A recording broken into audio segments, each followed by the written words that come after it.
आज के पहले विश्लेषण की शुरुआत मैं आप सब से एक सवाल से करना चाहता हूं और यह बहुत गंभीर सवाल है और इस सवाल का आधार वो आक्रोश है जो हाथरस में हुई घटना के बाद पूरे देश में देखने को मिल रहा है। और मेरा सवाल यह है कि क्या हमारे सिस्टम ने महिलाओं को न्याय देने के लिए दो शर्तें निर्धारित कर दी हैं। पहली शर्त यह कि महिला के साथ दरिंदगी के साथ गैंगरेप होना चाहिए और दूसरी शर्त यह कि महिला की मौत हो जानी चाहिए, तभी उसे न्याय मिलेगा, तभी उसे लेकर पूरे देश में गुस्सा सामने आएगा, तभी मीडिया उसे रिपोर्ट करेगा, तभी हमारे देश के नेता जागेंगे, तभी हमारे देश की पुलिस जागेगी। अगर लड़की बच गई तो ये सब कुछ नहीं होगा। अगर गैंगरेप नहीं हुआ, सिर्फ मॉलेस्टेशन हुआ है, सिर्फ छेड़छाड़ हुई है, तो पुलिस कोई कार्रवाई नहीं करेगी और इसके अलावा मीडिया भी उसे रिपोर्ट नहीं करेगा और हमारे देश के नेता भी जागेंगे नहीं। 8 साल पहले जब निर्भया के साथ ऐसा हुआ था तब ऐसा लग रहा था कि पूरा देश जाग गया है और उस मामले में निर्भया के साथ गैंगरेप हुआ था और फिर उसकी मौत हो गई थी। हैदराबाद में भी ठीक ऐसा ही हुआ था। आपको याद होगा पिछले साल लड़की का गैंगरेप हुआ और लड़की की मौत हो गई और देश में बहुत गुस्सा उसको लेकर हुआ।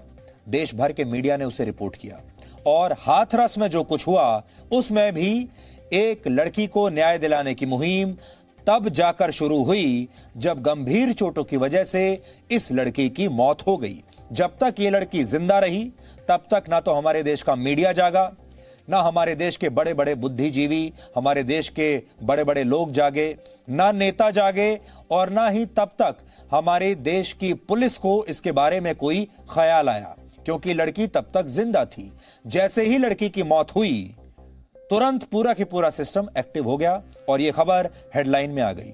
इससे दो बातें सामने आती हैं। मरना जरूरी है, जो लोग जिंदा हैं उन्हें न्याय नहीं मिलेगा।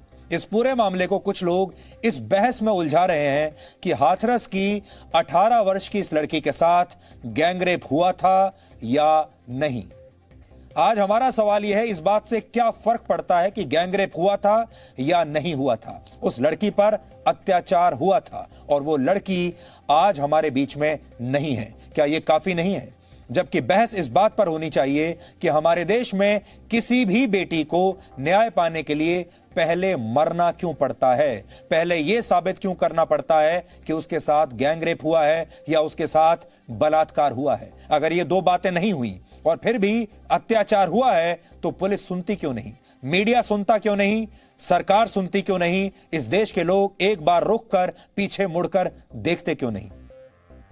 इस हत्याकांड ने एक बार फिर महिलाओं के प्रति हमारे समाज की सोच को उजागर कर दिया है, बेपर्दा कर दिया है। हाथरस की 18 वर्ष की एक बेटी के साथ एक खेत में हिंसा की जाती है, उसे इतनी बेरहमी से मारा पीटा जाता है कि उसकी रीढ़ की हड्डी टूट जाती है और फिर कुछ दिनों के बाद उसकी मौत हो जाती है और उसके बाद उसके अंतिम संस्कार वाले सारे अधिकार भी ले लिए जाते हैं। खेत में पहले ये लड़की जिस खेत में पली बढ़ी, जहां पर इसका बचपन बीता, उस खेत में पहले ये हिंसा का शिकार होती है और फिर उस लड़की को उसी खेत में जला दिया जाता है। अंतिम संस्कार करने के नाम पर जो तस्वीर आप देख रहे हैं, रात में 2:30 बजे खेत में, शमशान में नहीं, एक खेत में इस लड़की को रात को 2:30 बजे रात के अंधेरे में चुपचाप इसका अंतिम संस्कार कर दिया जाता है। इसे अंतिम संस्कार भी कहना चाहिए या नहीं, इस बात पर भी मुझे शक है। ये बेटी तो नहीं बची, लेकिन इसकी चिता की जो राख बची रह गई वो इस समय आप अपने टीवी स्क्रीन पर देख रहे हैं। वही खेत है जिस खेत में ये बच्ची जहां से आती जाती थी, जहां पर पली बड़ी हुई, जहां काम करती थी, और आज ये बेटी एक राख के रूप में उसी खेत में आपको नजर आ रही है। जिन खेत खलिहानों में इस लड़की का बचपन बीता, आज वहीं पर इस बेटी की चिता जल रही है। हाथरस की इस बेटी का अंतिम संस्कार रात के अंधेरे में शमशान की बजाय इसी खेत में किया गया। अब आप सोचिए, जिस देश में खेतों में बेटियों की चिता जलने लगे, उस देश का भविष्य क्या होगा? उस देश के खेतों में क्या पैदा होगा? उस देश के खेतों में सिर्फ अत्याचार पैदा होगा, नाइंसाफी पैदा होगी, नफरत पैदा होगी।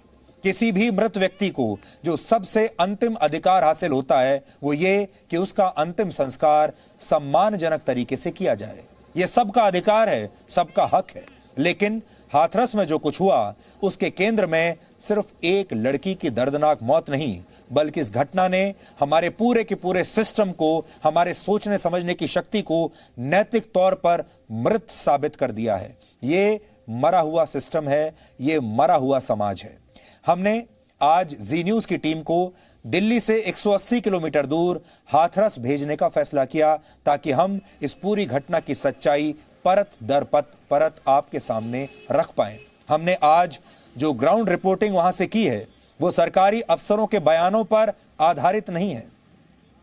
हमारे रिपोर्टर सिर्फ थाने तक नहीं गए, अस्पताल तक नहीं गए, सिर्फ सरकारी बड़े बड़े अधिकारियों के साथ चाय पीकर नहीं आ गए। हमने ये विश्लेषण नेताओं के मन मर्जी वाले बयानों को आधार बनाकर तैयार नहीं किया और ना ही हमने सरकारी महकमों में चाय की चुस्कियां लेते हुए सीएमओ या डीएम या एसएसपी जैसे अधिकारियों के साथ बातचीत को इस विश्लेषण का आधार बनाया है।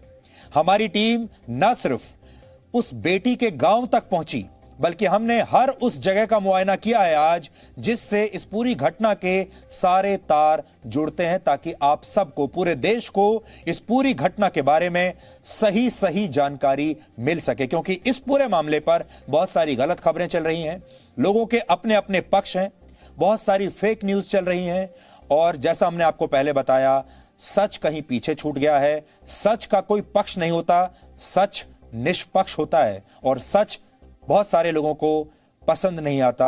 सच अक्सर कड़वा होता है, इसलिए ये कड़वा सच सुनने के लिए आज आपको अपने आप को तैयार कर लेना चाहिए। आज हम आपको ये पूरी ग्राउंड रिपोर्ट दिखाएंगे, लेकिन उससे पहले हम आपको इस मामले में आज का एक अपडेट देना चाहते हैं। आरोप है कि हाथरस की पुलिस ने कल रात 2:30 बजे इस लड़की के परिवार की इजाजत के बगैर उसके गांव के ही एक खेत में उस बेटी का अंतिम संस्कार कर दिया। इस घटना के बाद लोगों का गुस्सा और भड़क गया। आज देश भर में कई शहरों में इस घटना को लेकर विरोध प्रदर्शन हुए, लेकिन सबसे बड़ा अपडेट यह है कि प्रधानमंत्री नरेंद्र मोदी ने खुद इस घटना का संज्ञान लिया है और यह बहुत बड़ी बात है। उन्होंने इस बारे में उत्तर प्रदेश के मुख्यमंत्री योगी आदित्यनाथ से फोन पर बात की है और कहा है कि दोषियों के खिलाफ कड़ी से कड़ी कार्रवाई की जाए। इसकी जानकारी खुद मुख्यमंत्री योगी आदित्यनाथ ने एक ट्वीट करके दी है। अब इस घटना की जांच करने के लिए बड़े सरकारी अधिकारियों के नेतृत्व में एक स्पेशल इन्वेस्टिगेशन टीम का गठन कर दिया गया है। इस टीम में उत्तर प्रदेश के गृह सचिव, उत्तर प्रदेश के deputy inspector general of police और एक महिला आईपीएस अधिकारी शामिल है। लेकिन आज हमारा बड़ा सवाल यह है कि अब इन्वेस्टिगेशन करने से क्या होगा? वो बेटी तो चली गई और उस बेटी का अंतिम संस्कार भी ठीक से नहीं होने दिया।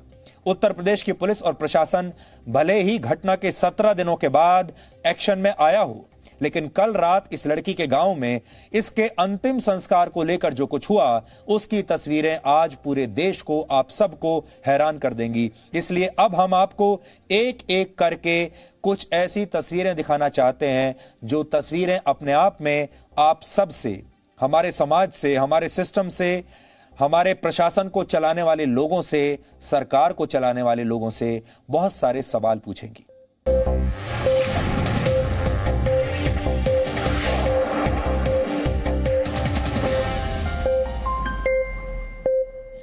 Presenting V News app, available on Google Play and App Store. Download it now.